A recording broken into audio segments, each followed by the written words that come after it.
आप सभी को बैकुंठ चतुर्दशी की बहुत सारी शुभकामनाएं। आज आप सुनेंगे बैकुंठ चतुर्दशी की 3 कथाएं। कार्तिक मास के शुक्ल पक्ष की चतुर्दशी तिथि को बैकुंठ चतुर्दशी के रूप में जाना जाता है। इस दिन को हरिहर मिलन भी कहते हैं और इसी दिन भगवान विष्णु और भगवान शिव जी की एक साथ पूजा भी की जाती है। और इस दिन की पूजा मध्य रात्रि के समय यानी कि निश्चिता काल मुहूर्त में होती है।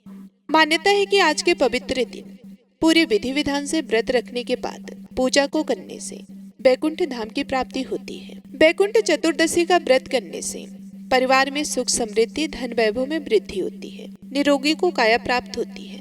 पौराणिक कथाओं के अनुसार इसी दिन महाभारत के युद्ध में मारे गए सभी लोगों का भगवान श्री कृष्ण ने विधिवत श्राद्ध संस्कार करवाया था, इसलिए यह दिन श्राद्ध तर्पण करने के लिए भी अति उत्तम है। अब सुनते हैं बैकुंठ चतुर्दशी की पहली कथा। पहली पौराणिक कथा के अनुसार एक बार भगवान विष्णु देवाधिदेव महादेव का पूजन करने के लिए काशी में आए। वहां पर मणिकर्णिका घाट पर स्नान करके उन्होंने 1000 स्वर्ण कमल पुष्पों से भगवान विश्वनाथ के पूजन का संकल्प किया। अभिषेक के बाद जब वे पूजन करने लगे तो शिव जी ने उनकी भक्ति की परीक्षा के उद्देश्य से एक कमल पुष्प कम कर दिया। भगवान श्री हरि को पूजन की पूर्ति के लिए 1000 कमल पुष्प चढ़ाने थे। एक पुष्प की कमी देखकर उन्होंने सोचा कि मेरी आंखें भी तो कमल के ही समान हैं, मुझे कमल नयन और पुंडरीकाक्ष कहा जाता है। यह विचार कर भगवान विष्णु अपनी कमल समान आंख चढ़ाने को प्रस्तुत हुए। विष्णु जी की इस अगाध भक्ति से प्रसन्न होकर देवाधिदेव महादेव प्रकट होकर बोले, हे विष्णु, तुम्हारे समान संसार में दूसरा कोई भी मेरा भक्त नहीं है। आज की यह कार्तिक शुक्ल चतुर्दशी अब बैकुंठ चतुर्दशी कहलाएगी और इस दिन व्रत पूर्वक जो पहले आपका पूजन करेगा उसे बैकुंठ लोक की प्राप्ति होगी। भगवान शिव ने इसी बैकुंठ चतुर्दशी को करोड़ों सूर्य की कांति के समान वाला सुदर्शन चक्र विष्णु जी को प्रदान किया था। शिव जी तथा विष्णु जी कहते हैं कि इस दिन स्वर्ग के द्वार खुले रहेंगे। मृत्यु लोक में रहने वाला कोई भी व्यक्ति जो इस व्रत को करता है वह अपना स्थान बैकुंठ धाम में सुनिश्चित करेगा। बोलिए भगवान विष्णु शंकर जी की जय। अब सुनते हैं दूसरी कथा। बैकुंठ चतुर्दशी की पौराणिक कथा के अनुसार एक समय की बात है, नारद जी पृथ्वी लोक से घूमकर बैकुंठ धाम पहुंचते हैं। भगवान विष्णु उन्हें आदर पूर्वक बिठाते हैं और प्रसन्न होकर उनके आने का कारण पूछते हैं। नारद जी कहते हैं कि हे देव, आपने अपना नाम कृपा निधान रखा है, इससे आपके जो प्रिय भक्त हैं वही तर पाते हैं, जो सामान्य नर नारी हैं वह वंचित रह जाते हैं। इसलिए आप मुझे कोई ऐसा सरल मार्ग बताएं जिससे समान भक्त भी आपकी भक्ति को करके मुक्ति को पा सके। ये सुनकर विष्णु जी बोले कि हे नारद, मेरी बात सुनो। कार्तिक शुक्ल पक्ष की चतुर्दशी को जो नर नारी व्रत का पालन करेंगे और श्रद्धा भक्ति से मेरी पूजा अर्चना करेंगे उनके लिए स्वर्ग के द्वार साक्षात खुले होंगे।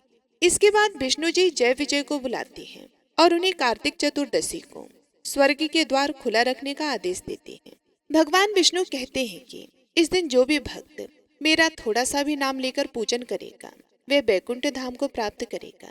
तो विष्णु जी का यह विधान सुनकर नारद जी वहां से प्रसन्न होकर चले जाते हैं। बोलिए विष्णु भगवान की जय, भगवान शिव की जय।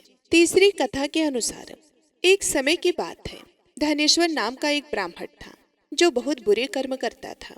उसके ऊपर कई पाप थे। एक दिन वो गोदावरी नदी में स्नान के लिए गया। उस दिन बैकुंठ चतुर्दशी थी। कई भक्तजन उस दिन पूजा अर्चना करके गोदावरी घाट पर आए थे।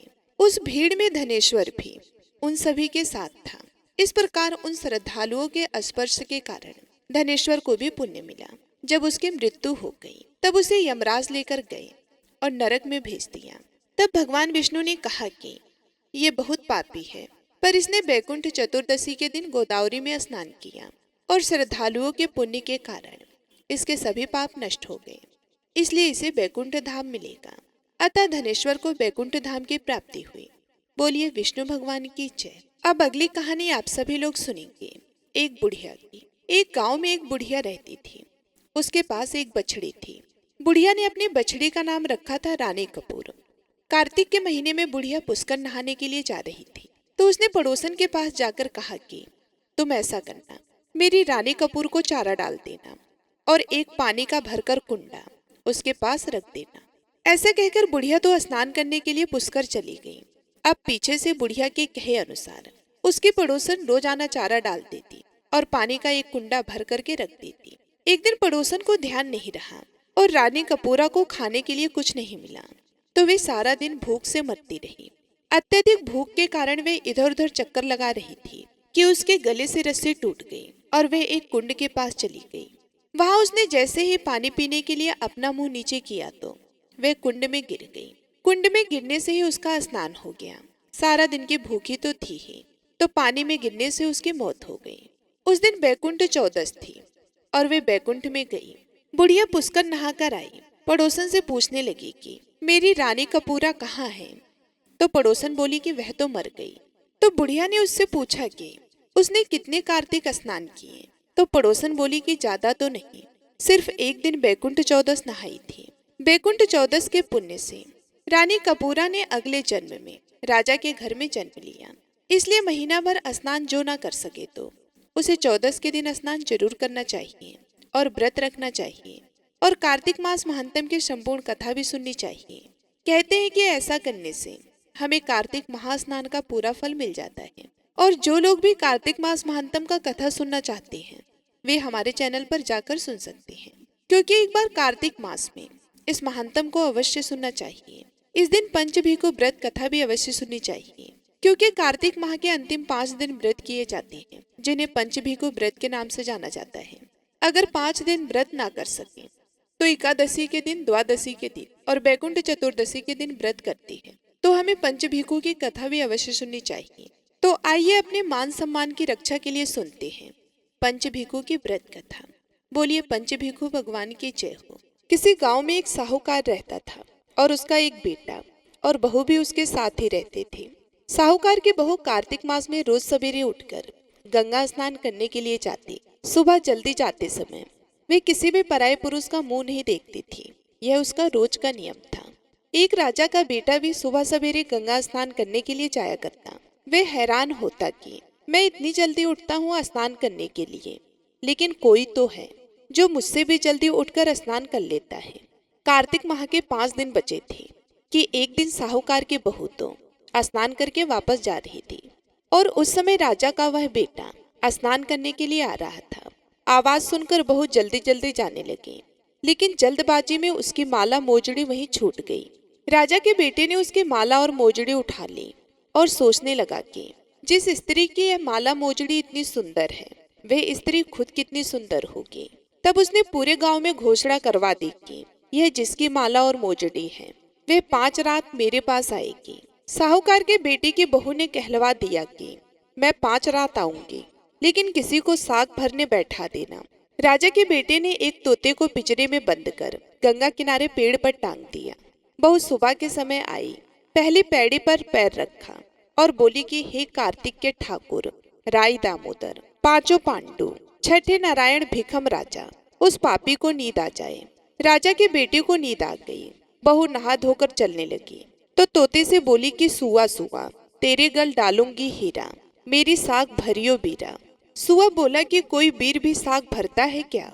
वे फिर बोली सुआ सुआ, सुबह तेरे पग घालूंगी निवर, साग भरियो मेरे देवर। सुआ ने कहा कि ठीक है भाभी, मैं तेरी साख रखूंगा। वह तो कहकर चली गई।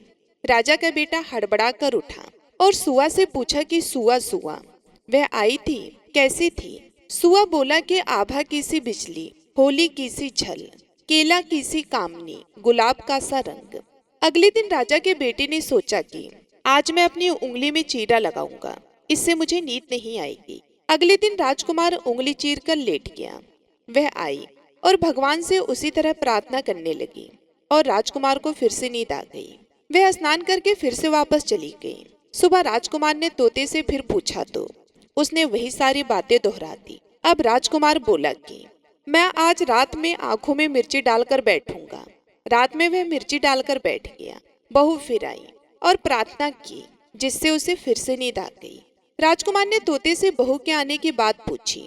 उसने फिर से वही बात बता दी। राजकुमार अब फिर सोचने लगा कि आज मैं बिना बिस्तरे के ही बैठूंगा और रात को बिना बिस्तरे के बैठ गया। जब वह स्नान करने आई तो उसने फिर से भगवान से प्रार्थना की और राजकुमार को नींद आ गई। जब वह नहाकर जाने लगी तो आंखें बंद करके चली गई। राजकुमार जब उठा तो वह जा चुकी थी। राजकुमार फिर सोच में पड़ गया और सोचने लगा कि आज मैं अंगीठी जलाकर बैठूंगा, जिससे कि नींद नहीं आएगी।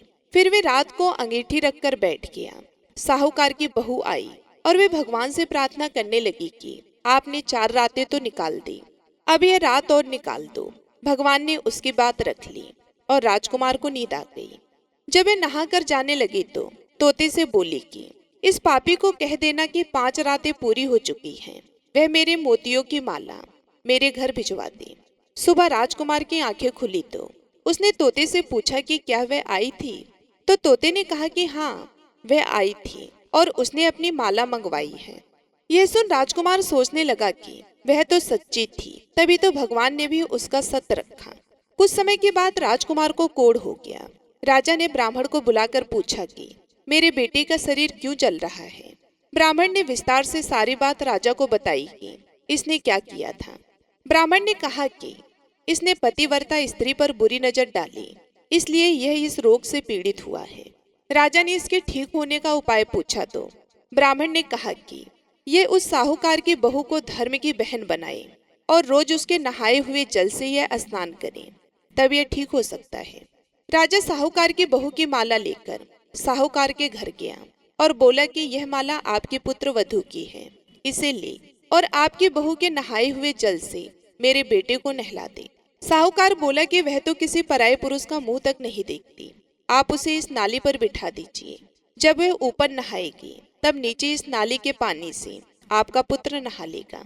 राजकुमार ने ऐसा ही किया और कुछ समय बाद उसका शरीर चंदन सा हो गया।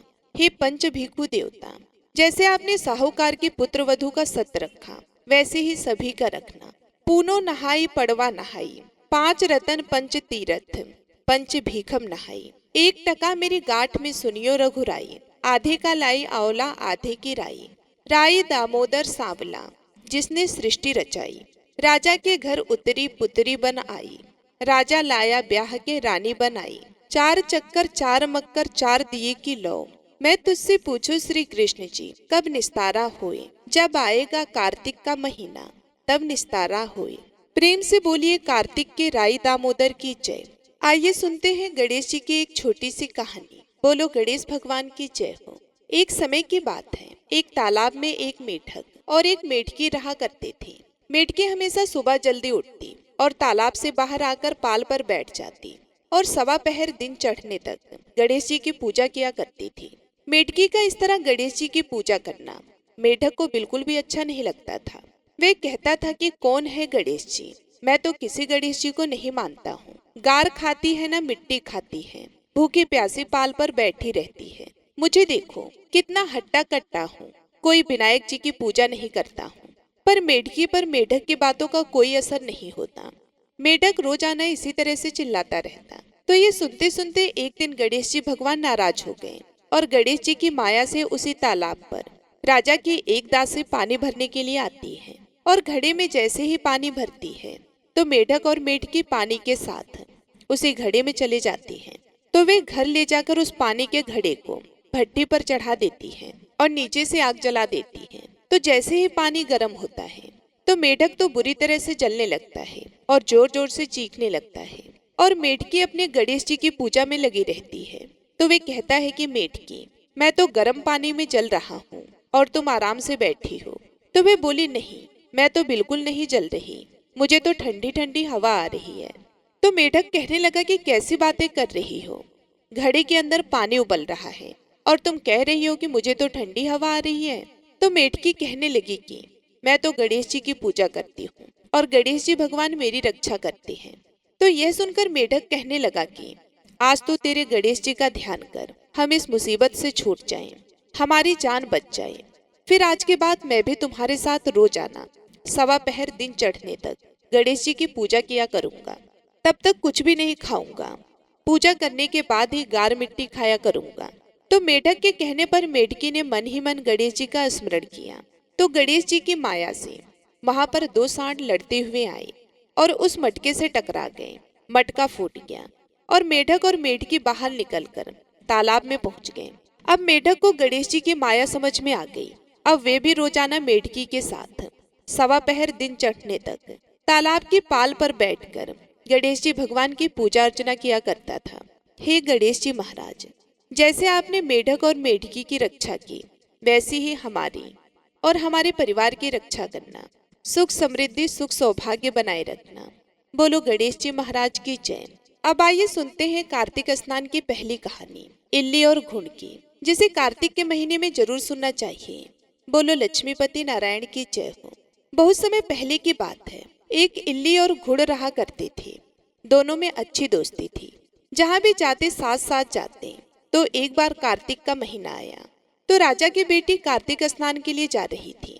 तो इल्ली कहने लगी कि आओ घुड़, हम भी कार्तिक स्नान करते हैं। राजा की बेटी जाती है तो हम भी चले जाएंगे, क्या पता हमें भी पुण्य फलों की प्राप्ति हो। तो इल्ली की बात सुनकर घुड़ कहने लगा कि तू ही कार्तिक स्नान कर, मैं तो कार्तिक स्नान के बारे में कुछ नहीं जानता कि कार्तिक स्नान क्या होता है, इसके करने से मैं तो नहीं करूंगा। घुड़ के मना करने पर इल्ली एक बार तो उदास हो गई। सोचने लगी कि कार्तिक स्नान तो जरूर करना है। तभी उसके मन में एक विचार आया कि राजा की बेटी जाती है तो उसके पल्ले से लगकर चली जाऊंगी और उसी के साथ वापस आ जाऊंगी, मुझे अकेली जाना नहीं पड़ेगा। तो यह सोचकर वह तो बहुत ही खुश हुई। और दूसरे ही दिन राजा की लड़की जब स्नान करने के लिए जाती तो उसकी चुन्नी के पल्ले से लगकर वे इल्ली भी चली जाती। जब राजा की बेटी गंगा जी पहुंच जाती तो इल्ली उतरकर धीरे से गंगा स्नान करती और वापस आकर चुन्नी के पल्ले से लग जाती। इसी तरह इल्ली ने राजा की बेटी के साथ पूरे महीने कार्तिक स्नान किया। घुड़ से वे रोज आना कहती थी, पर घुड़ ने तो एक भी दिन जाकर कार्तिक स्नान नहीं किया। समय बीत गया। आयु पूरी होने पर दोनों मृत्यु को प्राप्त हो गए। इल्ली अपने दूसरे जन्म में कार्तिक स्नान के पुण्य प्रताप से राजा के घर में जन्म लिया और घुड़ राजा के घर का गधा बन गया। अब राजा की बेटी खूब लाड प्यार के साथ पलने बढ़ने लगी। समय के साथ वे बड़ी हुई तो राजा ने अपनी बेटी का विवाह खूब सारा दान दहेज देकर अपनी बेटी को विदा किया। तो बेटी ससुराल जाने लगी तो उसने अपने पालकी रुकवाकर और राजा से कहने लगी कि पिताजी, मुझे तो ये गधा चाहिए।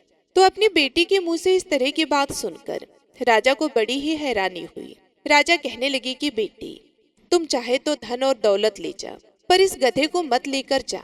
लोग क्या कहेंगे कि राजा के घर से आई है और दहेज में गधा लेकर आई है। पर राजा की बेटी तो अपनी जिद पर अड़ी रही।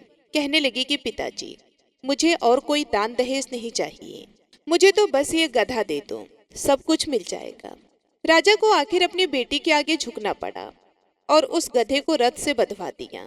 अब गधा तो रथ के साथ तेज तेज दौड़ने लगा और इस तरह राजा की बेटी अपने ससुराल पहुंच गई। वहां पर खूब लोग इकट्ठे हुए थे, देखने आए थे कि राजा की बेटी की बहू कैसी है। पर जब लोगों ने रथ में गधा बंधा हुआ देखा तो सभी लोगों को बड़ा ही आश्चर्य हुआ और कहने लगे कि देखो, राजा के घर से आई है और गधे को लेकर आई है। पर वे कुछ नहीं बोली। राजा और उसके बेटे को भी बड़ी ही हैरानी हो रही थी कि बहू गधे को लेकर क्यों आई है। फिर रथ से खोलकर गधे को महल के नीचे बंधवा दिया। अब रोजाना राजा की पुत्र वधू घर का काम जल्दी जल्दी निपटाती और नीचे उतर के आती और उस गधे से बातें करने लगती। जब लड़की नीचे आती तो गधा कहता कि मुझे पानी पिला दे, तो वह लड़की कहती कि मैंने तुम्हें पहले ही कहा था कि कार्तिक स्नान कर ले, पर तूने तो मेरा कहना नहीं माना। तू तो बोलता था कि मैं तो कार्तिक स्नान नहीं करूंगा और ना ही मैं व्रत करूंगा, मैं तो बाजरा खाऊंगा और ठंडा ठंडा पानी पीऊंगा। अब बाजरा खा और ठंडा ठंडा पानी पी, मेरे साथ कार्तिक स्नान कर लेता तो तेरी ये हालत नहीं होती। एक दिन राजा ने अपनी पुत्र वधू को गधे के साथ बातें करते हुए सुन लिया तो उन्होंने अपने राजकुमार को बुलाकर सारी बात बताई। तो राजकुमार ने आकर अपनी पत्नी से कहा कि आप मुझे सारी बात बताओ। तब रानी बनी उस लड़की ने कहा कि स्वामी, मैं पिछले जन्म में इल्ली थी और जो ये गधा है ये घुन था। तब मैंने इससे कहा था कि कार्तिक स्नान कर ले, पर वे नहीं माना और मैं राजा की लड़की के पल्ले से लगकर पूरे महीने कार्तिक स्नान किया था। तो कार्तिक स्नान के पुण्य प्रताप से राजा के घर में जन्म लिया और राजा के घर में ही बहू बनकर आई हूँ। तब राजा के बेटे ने सुना कि कार्तिक स्नान का इतना पुण्य प्रताप होता है तो उसने अपने पिताजी को कार्तिक स्नान के पुण्य फल के बारे में बताया और कहा कि पिताजी, आप हमें आज्ञा दें कि हर साल हम दोनों पति पत्नी जोड़े से कार्तिक स्नान करें। तो राजा अपने बेटे की बात सुनकर बहुत ही खुश हुआ और उन्हें कार्तिक स्नान करने की इजाजत दे दी। फिर राजा का बेटा और उसकी पत्नी हर साल कार्तिक के महीने गंगा जी जाकर कार्तिक स्नान किया करते थे और फिर पंडितों को भोजन करवाकर खूब दान पुण्य भी किया करते थे। तो राजा ने सारी नगरी में कहलवा दिया कि जिस तरह मेरे बेटे और बहू कार्तिक स्नान करते हैं उसी तरह सारी नगरी के लोग कार्तिक स्नान करें। तो सारे लोगों ने अपने राजा की आज्ञा मानकर कार्तिक स्नान किया और स्नान किया हुआ पानी उस घून पर डाला जो गधा बना हुआ था, जिससे वह मोक्ष को प्राप्त हुआ। हे कार्तिक भगवान, कार्तिक स्नान का जैसा पुण्य फल आपने इल्ली को दिया वैसे सबको देना। जो भी कार्तिक स्नान करके आपकी इस कथा को श्रद्धा भाव से सुने उसके सारी मनोकामनाएं पूर्ण करना। अब आइए सुनते हैं लप्सी और तपसी की कथा, जो कि हर व्रत के बाद में अवश्य सुनना चाहिए, क्योंकि ऐसा कहा जाता है कि बगैर लप्सी और तपसी की कथा सुने बगैर कोई भी व्रत कथा पूर्ण नहीं होता। तो आइए बड़ी ही श्रद्धा से लप्सी और तपसी की कथा को सुनते हैं। एक लप्सी था, एक तपसी था। तपसी हमेशा भगवान की तपस्या करता था। तपसी हमेशा भगवान की तपस्या करता था, लेकिन उसे चोरी करने की आदत थी। लप्सी हमेशा सवा सेर की लप्सी बनाता और पहले भगवान को भोग लगाता, उसके बाद में स्वयं भोजन करता। दोनों भाइयों का यही नियम था। तो एक दिन किसी बात को लेकर दोनों में कहासुनी हो गई। तो तपसी बोला कि मैं रोजाना भगवान की तपस्या करता हूँ, इसलिए मैं बड़ा हूँ। तो लप्सी बोला कि मैं रोज भगवान को सवा सेर की लप्सी का भोग लगाता हूँ, इसलिए मैं बड़ा हूँ। ऐसा कहते हुए दोनों जोर जोर से लड़ने लगे। तभी वहां से नारद जी गुजर रहे थे। दोनों को लड़ता हुआ देखकर वहां आए और उनसे पूछा कि तुम दोनों क्यों लड़ रहे हो। तो दोनों ने अपने आप को बड़ा बताया और साथ में बड़ा होने का कारण भी बताया। तो नारद जी बोले कि मैं तुम्हारा फैसला कर दूंगा, कल आऊंगा, बता भी दूंगा कि तुम दोनों में से कौन बड़ा है। दूसरे दिन लप्सी और तपसी नहाकर अपने रोज की भक्ति करने आए। तो नारद जी ने छुपकर 1.25 करोड़ की एक एक अंगूठी उन दोनों के आगे रख दी। जैसे ही भक्ति करते हुए तपसी की नजर उस अंगूठी पर पड़ी तो उसने चुपचाप उस अंगूठी को उठाई और अपने पैरों के नीचे दबा ली। लप्सी की नजर अंगूठी पर पड़ी, लेकिन उसने ध्यान नहीं दिया।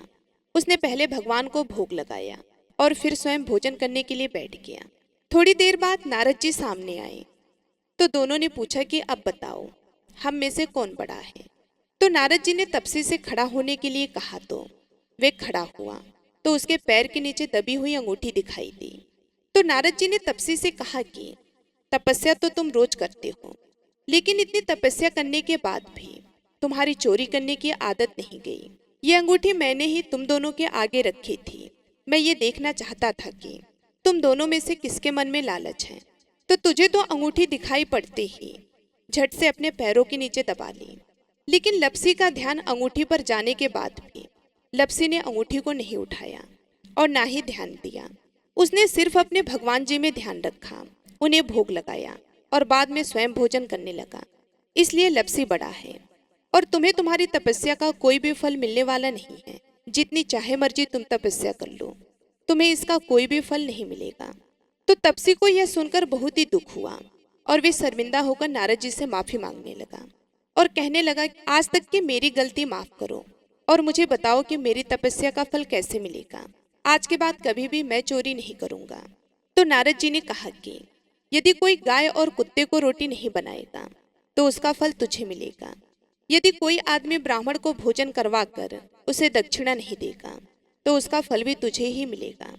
अगर किसी को सूत वाली साड़ी अगर हम देते हैं, उसके ऊपर अगर भेंट स्वरूप कुछ रुपए नहीं देंगे तो उसका फल भी तुझे ही मिलेगा। अगर कोई व्यक्ति दिए से दिया जलाएगा तो उसका फल भी तुझे ही मिलेगा। अगर कोई औरत आंगन लीप कर चौका नहीं लीपेगी तो उसका फल भी तुझे ही मिलेगा। यदि कोई व्रत कथा में सारी कहानी सुन ले लेकिन तुम्हारी कहानी ना सुने तो उसका फल भी तुझे ही मिलेगा। उस दिन से हर व्रत कथा और कहानी के साथ लप्सी और तपसी की कहानी कही और सुनी जाती है। ये थी बैकुंठ चतुर्दशी पर सुनी जाने वाली पौराणिक व्रत कथा। कथा सुनकर आपको कैसा लगा कमेंट बॉक्स में जरूर बताना। साथ ही साथ अगर इस चैनल को सब्सक्राइब नहीं किया है तो हमारे चैनल को सब्सक्राइब करना भी मत भूलिएगा। पूर्णिमा के दिन हमारे चैनल पर आप सभी को पूर्णिमा की व्रत कथा और सत्यनारायण भगवान की कथा भी सुनाई जाएगी। तो आप सभी लोग उसको भी सुन लीजिएगा। मिलती हूँ मैं आप सभी लोगों से अगली वीडियो में। तब तक के लिए जय श्री कृष्ण, राधे राधे।